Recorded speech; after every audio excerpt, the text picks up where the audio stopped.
But I need to cite you as a cautionary tale to help my country. And the moral of that tale is, yes, you can move too far left. And when you do, you wind up pushing the people in the middle to the right. At its worst, Canada is what American voters think happens when there's no one putting a check on extreme wokeness. And have you ever seen the Eurovision Song Contest? They actually listen to that crap. Look, everywhere in the world, I'm sure, seems great when you haven't lived there. I hear people tell me Costa Rica is beautiful. I'm sure it is. You'll also get bitten by a snake on the flight over. The activist left has turned bashing America into a full-blown performance. They sell this country as the land of opportunity. When it helps their politics, then the moment things stop going their way, America suddenly becomes some broken disaster nobody can live in. Bill Maher sees straight through that contradiction. And he doesn't play nice with it. He calls it out directly. He strips away the emotional theater. And he exposes the kind of hypocrisy that ordinary voters are getting tired of pretending not to notice, because at some point people stop listening to the slogans and start asking a much simpler question. If America is really this terrible, why are the same people always demanding that everybody come here? That's the contradiction Maher rips wide open. And once you see it, it's hard to unsee. So if you haven't already, hit subscribe, because this one gets brutally honest fast. Maybe the problem isn't that America isn't worth defending. Maybe the problem is that lots of people today are entitled whiners who have no perspective and no idea how good they have it.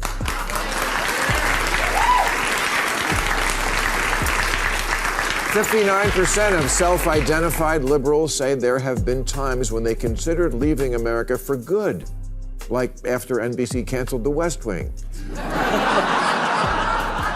I don't get it. You want so badly for every immigrant to come to this country and experience the good life, but somehow it's so terrible you want. And that's where Bill Maher drives the point even deeper. America has flaws, big ones, serious ones. Nobody honest denies that, but there's a world of difference between saying a country needs reform and acting like it's beneath you. Bill Maher wasn't attacking criticism. He was attacking the smug, entitled mindset that mistakes constant whining for moral insight. According to Bill Maher, too much of the modern left has fallen into exactly that trap. Every flaw becomes a reason to sneer. Every setback becomes proof the whole country is rotten, and the end result is a mindset that confuses frustration with wisdom and self-loathing with maturity.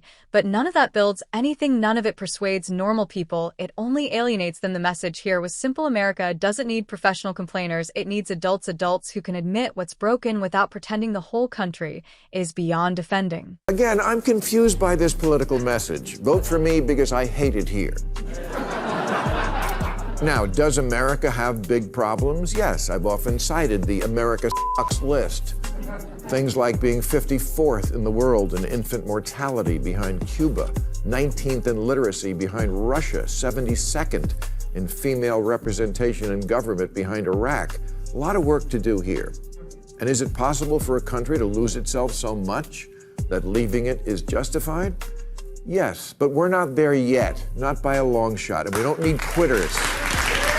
We need people who will stay and fix. Bill Maher hits the nail on the head here because he exposes the emotional fantasy behind all this. Just move somewhere better talk. The woke left loves to romanticize other countries as if they're polished little utopias waiting to rescue them from American reality. Canada, Japan, Amsterdam, Italy, somewhere prettier, cleaner, music calmer, and supposedly more enlightened.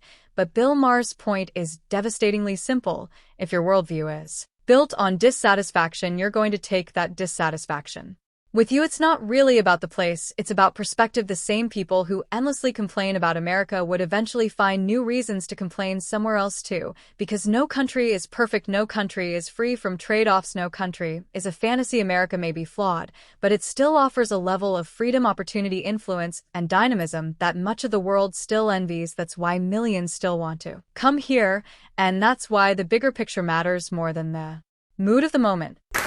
If, for your exile, you do wind up in some comparatively luxurious place like Canada or Japan or the UK, not that they want you.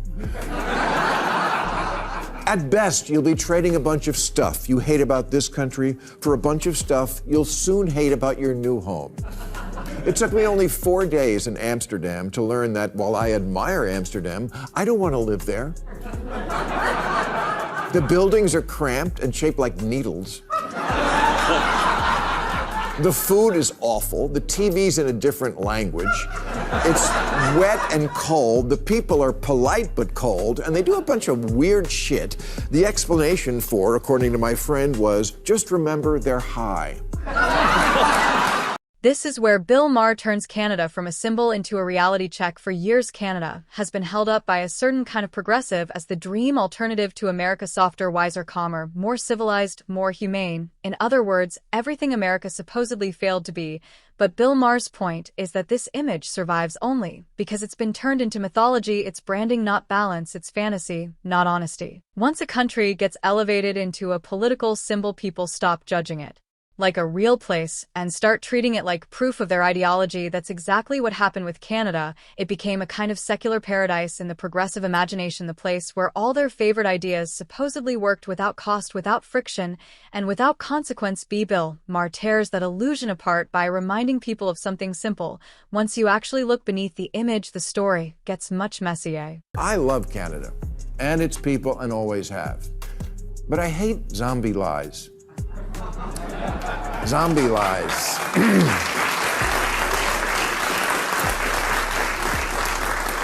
That's when things change, but what people say about them doesn't. Yes, for decades, places like Vancouver and Amsterdam and Stockholm seemed idyllic because everything was free and all the energy we needed was produced by riding a bike to your job at the windmill. Canada was where all the treasured goals of liberalism worked perfectly. It was like NPR come to life. But with poutine. Canada was the Statue of Liberty with a low-maintenance haircut and cross-country skis, a giant idealized blue state with single-payer health care, gun control, and abortion on polite. Bill Maher tears that fantasy apart by bringing the conversation back to a simple reality. The grass always looks greener when you're not the one dealing with the upkeep. And to be fair, this isn't about pretending every other country is a failure. It's about recognizing that none of them are paradise, that distinction matters. Yes, some countries do certain things better than America. Some have stronger public transit, safer streets, more generous family policies, cheaper education, or cleaner city centers.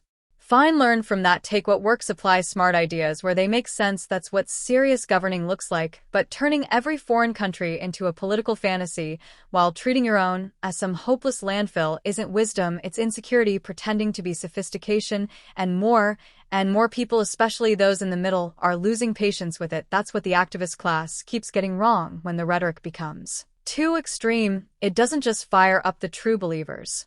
It pushes ordinary people away. Average voters hear the non-stop doom, the constant scolding, the suggestion that their country is rotten beyond repair, and eventually they tune out, or worse for the left, they start drifting right, not because they suddenly became hardline conservatives, but because they're exhausted by the moral theatrics. They want balance, they want perspective, they want someone who sounds grounded in the real world.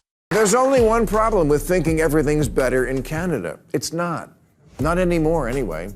Last year, Canada added 1.3 million people, which is a lot in 1 year, the equivalent of the U.S. adding 11 million migrants in 1 year. And now they're experiencing a housing crisis even worse than ours. And we're sleeping in tents. The median price of a home here is $346,000. In Canada, converted to U.S. dollars, it's $487,000. If Barbie moved to Winnipeg, she wouldn't be able to afford her dream house, and Ken would be working at Tim Hortons. The real pro-America argument isn't that America is perfect, it's that America is still worth fighting for. And honestly, that's the stronger case. It's more grounded and more convincing than either blind worship or endless contempt. Loving a country doesn't mean denying its flaws, it means believing they can be fixed, and that the country is still worth the effort. That's real patriotism, not cheerleading, not cynicism, but commitment that survives disappointment. And that's why Bill Maher's message lands.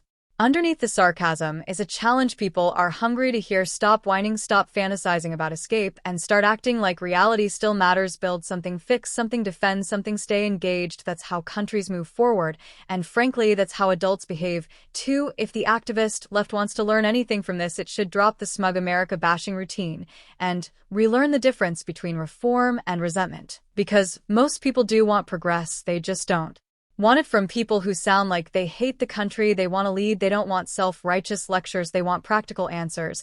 And that's why this debate matters, because it reflects a bigger frustration people are already starting to feel. Italy always makes the list of great expat destinations because of all those stories on CNN about how you can buy a house in a quaint Italian village for $1, except it's not a house in the way we think of one, as a structure with plumbing and electricity and a roof. When these places were built, the Leaning Tower of Pisa was still straight.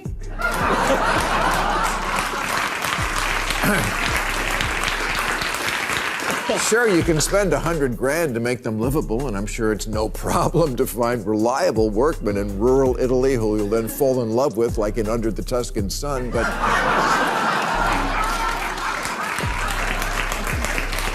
now you're living in some dinky village in Italy with nothing to do but watch the old guys play that game with the wooden balls.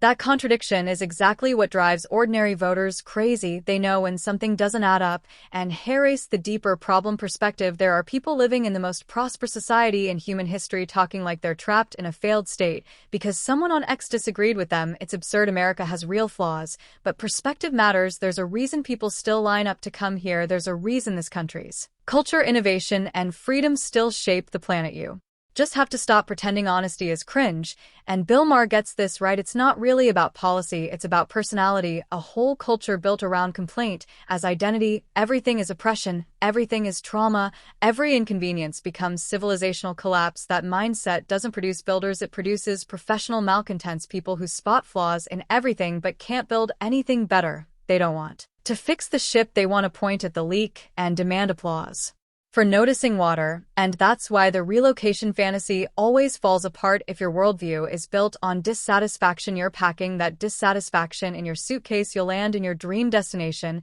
and within weeks you'll be complaining about everything. Turns out your discontent had a passport all along. So does their vaunted healthcare system, which ranks dead last among high-income countries in access to primary healthcare and ability to see a doctor in a day or two. And it's not for lack of spending. Of the 30 countries with universal coverage, Canada spends over 13% of its economy on it, which is a lot of money for free health care. Look, I'm not saying Canada still isn't a great country. It is, but those aren't paradise numbers. If Canada was an apartment, the lead feature might be America adjacent.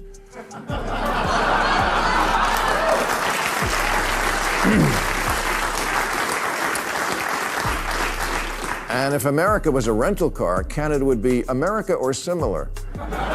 So much for the claim that America's healthcare system is uniquely broken. Critics love pointing to Canada as if it's obvious proof of something better, but the truth is far more complicated. Even Bill Maher has pointed out the uncomfortable reality. Canada's system is dealing with serious access delays. In 2025, the median wait time for Canadians to receive specialist treatment reached 286 weeks. That's more than half a year just to get care. In some cases, patients are waiting close to a full year for procedures like orthopedic surgery. These aren't minor inconveniences, they're systemic failures. Long waits for MRIs, specialist appointments, and surgeries leave patients stuck in pain, anxiety, and uncertainty for months. Even Canadian leaders have admitted the system is falling short, pointing to ongoing delays and millions of people without reliable access to a doctor. Bill Maher's point is simple and blunt. If you romanticize another country's healthcare system without understanding its weaknesses, you're setting yourself up for disappointment. Every system comes with trade-offs,